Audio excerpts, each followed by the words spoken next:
Hey guys, and welcome to this edition of Potter Projects. So it is November 1st, and of course, as you know, in just a little over 2 weeks, November 18th, Fantastic Beasts and Where to Find Them is hitting theaters. So finally, after 6 years, we finally get to see another Harry Potter movie in theaters. Harry Potter universe. So in honor of that, I decided to make a Potter Projects inspired by Fantastic Beasts and Where to Find Them, and I'm actually doing this video as a collaboration with one of my dearest YouTube friends.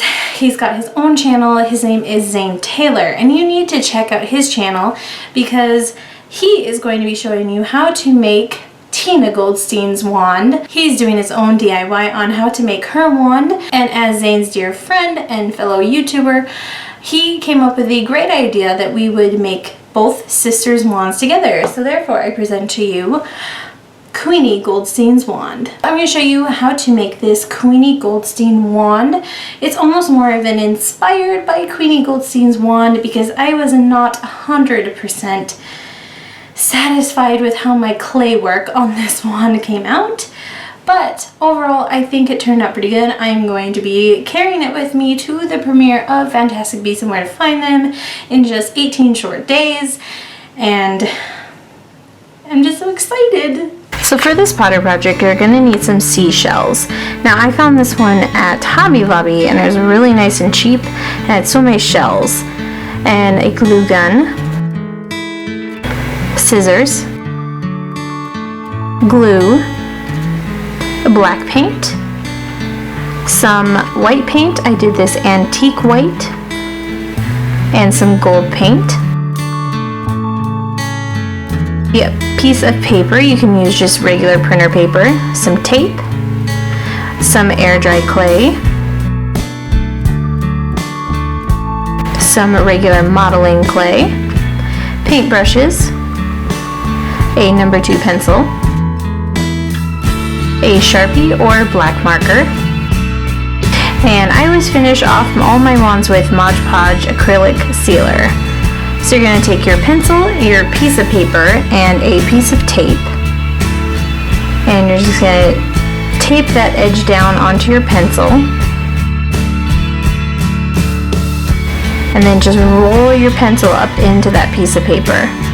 Keep it nice and tight.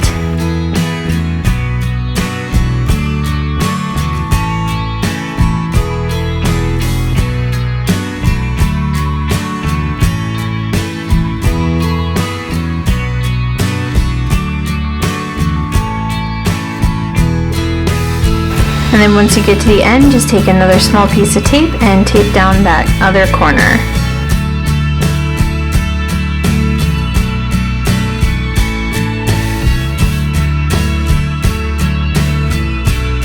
And then you're just going to cut the very tips of the wand off, just where it kind of sticks out like that. And then this is where it gets a little messy, but you're going to take your glue and just cover your wand in a nice thick layer of glue and just spread it all over the wand. Once it dries, this helps it stay together a lot better.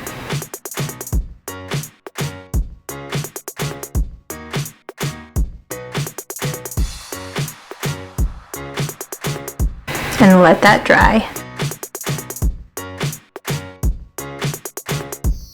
Once you have done both sides and they are dry, you're going to just take some modeling clay and stick it in both ends of your wand. This is just filler to give the wand weight and make sure it doesn't collapse on you. And then I just use an end of a paintbrush to kind of stamp it down in there, and then just seal off both ends with hot glue. Then once you're done with that, you're going to take your black paint and just start painting your entire wand. I usually do mine in sections. I paint one half and then let it dry and then just paint the other half.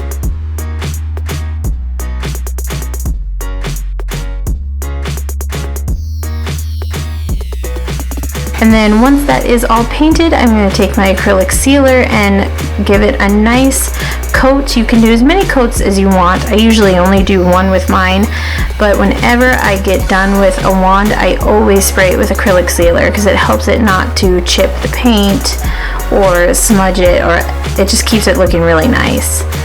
So then I took my seashell and my air dry clay, and with my air dry clay I just kind of took a piece and kind of shaped it into a square, I guess with a little more tapering down towards the end, so almost more of a triangle. And I just kind of played with it for a little bit to see how it fit around the seashell. I will admit I was not a big fan of this air dry clay. I would definitely use a different kind if I did this again, or I would use cardstock. So then I just fit that around my wand, took off any excess there was.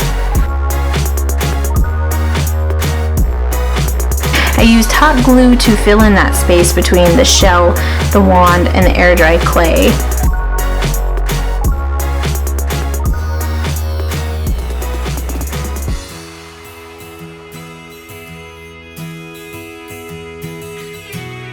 Then once my air dry clay was done, I took my antique white paint and painted the shell and the lower half of the handle.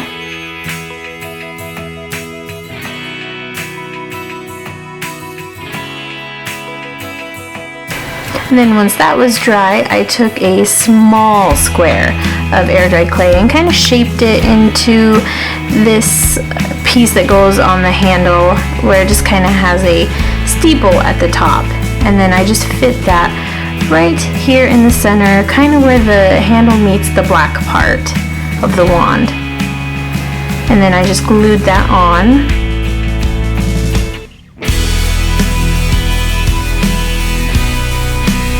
And then I fit a small back piece on the back side also.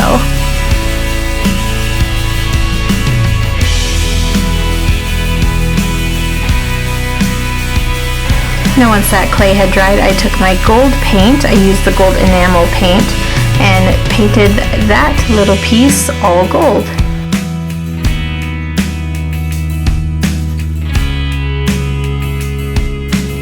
So then once that was done, I just took a fine tip, felt tip black marker and drew on the design that is on Queenie Goldstein's wand. I'll show it up real close so that if you need to take a screenshot of it you can, or you can always find images for it online as well.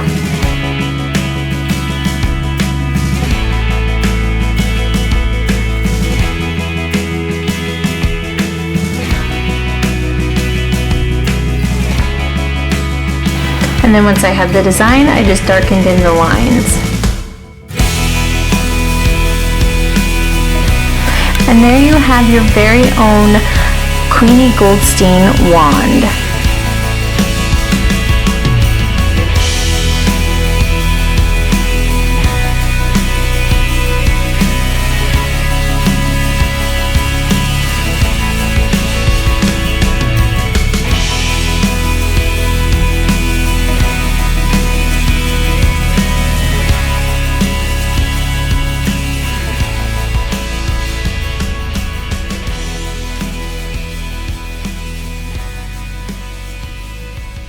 Like and favorite this DIY for Queenie's wand, and go on over to Zayn's channel and like and subscribe there.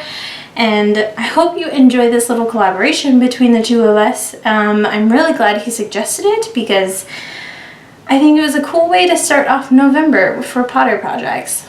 You guys should comment in the comments below who is your favorite Harry Potter character and what are you most looking forward to seeing in Fantastic Beasts and Where to Find Them, because I know for me personally I am so looking forward to seeing the Nifflers because they are my favorite creature from Fantastic Beasts and Where to Find Them, and they look so freaking cute in the trailers. Alright guys, thank you so much for watching. I hope you enjoyed it, and I am so looking forward to Fantastic Beasts and Where to Find Them.